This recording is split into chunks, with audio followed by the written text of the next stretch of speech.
Now, Sri Narendra Budania.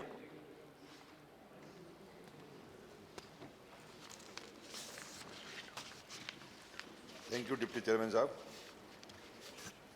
आपने मुझे Indian medical council amendment bill 2016 और डेंटिस्ट अमेंडमेंट 2016 बिल 16 पे बोलने का मौका दिया, इसके लिए मैं आपका धन्यवाद ज्ञापित करता हूँ।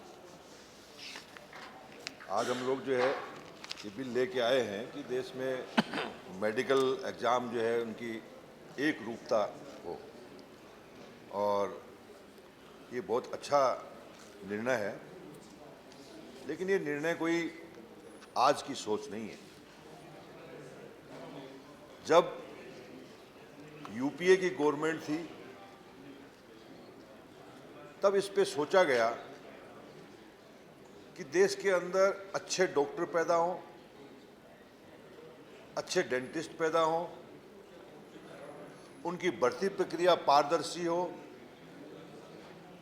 यानी इस प्रकार का एक जो वातावरण जो है वो यूपी की गवर्नमेंट ने बनाया। और उसके बाद मार्च 2009 में एमसीआई ने एक जो है एक्सपर्ट कमेटी का गठन किया, और उस एक्सपर्ट कमेटी ने सारी जानकारी करने के बाद, सभी विशेषज्ञों की राय लेने के बाद जून 2009 में वो रिपोर्ट पेश की गई। और महोदय 2010 में केंद्र सरकार के अप्रूवल के बाद जब ये नीट का एग्जाम एक पूरे देश में समान रूप से लागू करने का निर्णय लिया जा रहा था, उसी वक्त जो है सुप्रीम कोर्ट के अंदर ये एक बात चला गया, और सुप्रीम कोर्ट ने उस वक्त जो है इसको ऊपर रोक लगा दी। महोदय उसके बाद में जो है आपकी जब सरकार आई और आपने ये निर्णय लिया कि भी जो है इस प्रकार से एग्ज़ाम एक करने के लिए पारदर्शी लाने के लिए ये जो निर्णय यूपी की गवर्नमेंट का था वो अच्छा था, और आज आप बिल लेके आए हैं। लेकिन मैं ये कहना चाहता हूं कि आपका सोच बहुत बढ़िया है, इसमें कोई दो राय नहीं है कि हमारे देश में अच्छे डॉक्टर पैदा हों और अच्छे हॉस्पिटल बने, अच्छे लोगों का अच्छा इलाज हो, सस्ता इलाज हो, दवाई अच्छी तरीके से मिले। लेकिन मंत्री महोदय, मैं बताना चाहता हूं आपको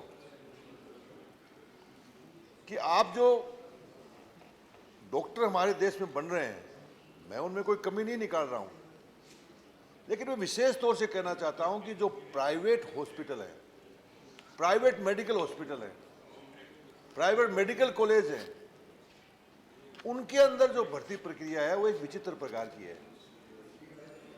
आपने इसके माध्यम से कुछ रोकने की कोशिश जरूर की है। मैं प्राइवेट मेडिकल कॉलेजों के खिलाफ नहीं हूं, क्योंकि आज हमारे प्राइवेट मेडिकल कॉलेज भी बहुत से अच्छे डॉक्टर निकालते हैं, हम इसको देश को डॉक्टर देते हैं। कई बार देखने को मिला है कि सरकारी मेडिकल कॉलेज में अच्छे जो है वो टीचर नहीं है, पढ़ाने वाले नहीं है, प्रोफेसर नहीं है, एक्सपर्ट नहीं है, लेकिन प्राइवेट मेडिकल कॉलेजों में हैं ऐसी जो मशीनें हैं जो हमारे गवर्नमेंट मेडिकल कॉलेज में नहीं है, वहाँ प्राइवेट में है। मैं ये भी मानता हूँ कि एक मेडिकल कॉलेज खोलने के ऊपर 250 करोड़ से 300 करोड़ रुपए लगते हैं। जब इतना पैसा वो मेडिकल कॉलेज खोलने में लगाता है तो निश्चित रूप से वो पैसा निकालने की भी कोशिश करता है। वो मंत्री जी एक स्तर तक वो निकालता है तो बात समझ में आती है, लेकिन ऐसे लोगों के साथ करोड़ों करोड़ों रुपए लेकर के, यानी 2-2 करोड़ तक पहुंच जाते हैं, 2.5 3 करोड़ तक पहुंच जाते हैं, और वहां से जाकर के वो जो है भर्ती करते हैं उनकी, और वो डॉक्टर पैदा करते हैं।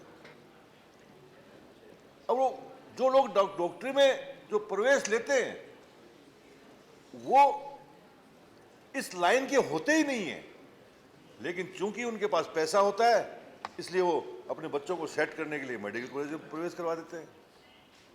अब आज जो ऐसे लोग उसमें से निकलते हैं तो वो क्या करेंगे?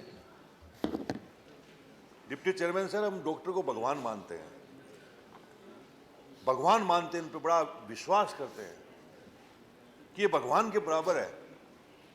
लेकिन जो लोग भगवान के बराबर कोई नहीं, भगवान के बराबर मानते हैं, कोई नहीं।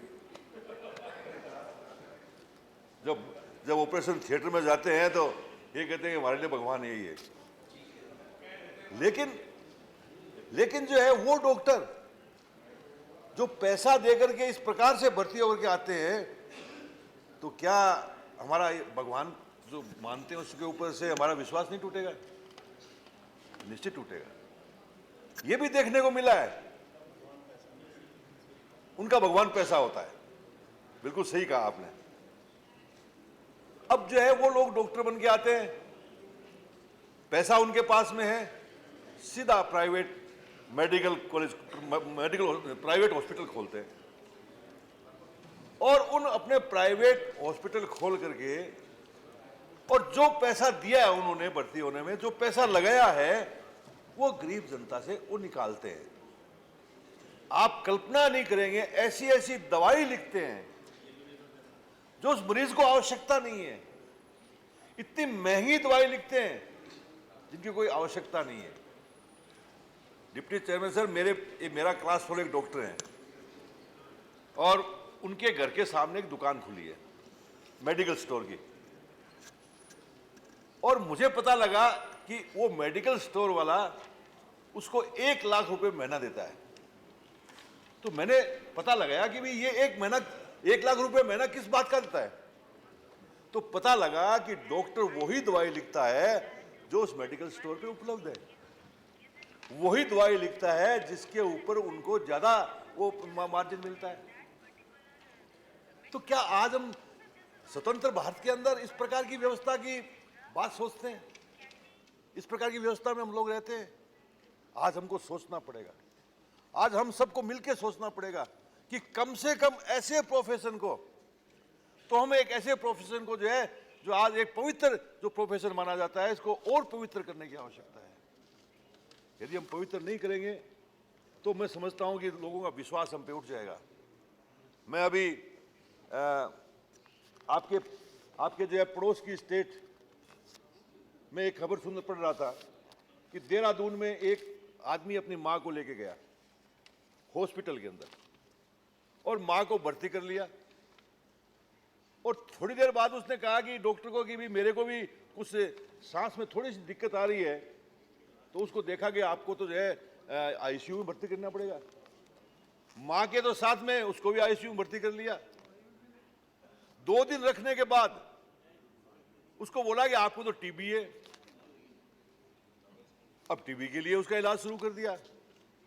वो कैसे ही हॉस्पिटल से निकल के बाहर आया और बाहर आके जांच कराई तो पता लगा उसके किसी प्रकार की टीबी नहीं है। आप देखिए किस प्रकार का लूट मुझको मच रही है। मैं अभी फार्मास्यूटिकल नरेश भाई हमारे लेके आए थे एक शॉर्ट डिस्कशन, उसमें मैंने भी भाग लिया था। उसमें भी मैंने कहा था कि प्राइवेट हॉस्पिटलों के हम खिलाफ नहीं है, बिल्कुल भी खिलाफ नहीं है, लेकिन वो जो लूट मचा रहे हैं उसके खिलाफ है। आप जो लूट मचाने का लाइसेंस वो ले रहे हैं, हम उसके खिलाफ है। आज जो है मरे हुए व्यक्ति को जो है वो एडमिट कर लेते हैं और डेड बॉडी पड़ी रहती है। 100 रुपए का भी हिसाब रह गया तो जब तक आप जमा नहीं कराओगे तब तक आपको 100 रुपए भी नहीं मिलेंगे, वो डेड बॉडी नहीं मिलेगी। देखिए कैसी विडंबना है। ऐसे हालात के अंदर मंत्री महोदय, मैं आपसे उम्मीद करता हूं कि आप जो है हमारा ये मेडिकल का ढांचा है इसको आप सुधारने में आप कोशिश कर रहे हैं, लेकिन ईश्वर आपको शक्ति दे, आपको ताकत दे कि आप जो है इस पवित्र जो है हमारे इस प्रोफेशन को लोग अपवित्र नहीं बनाए। और मैं विशेष तौर से धन्यवाद देना चाहता हूं कि आज यूपीए के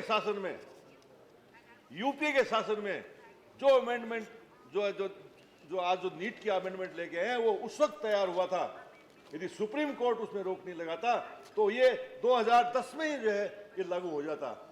आज इतने लंबे समय के बाद फिर आप इसको लेके आए हैं, तो इसका जो है मैं आपका इसका समर्थन करता हूं। धन्यवाद। Thank you very much Budhania ji.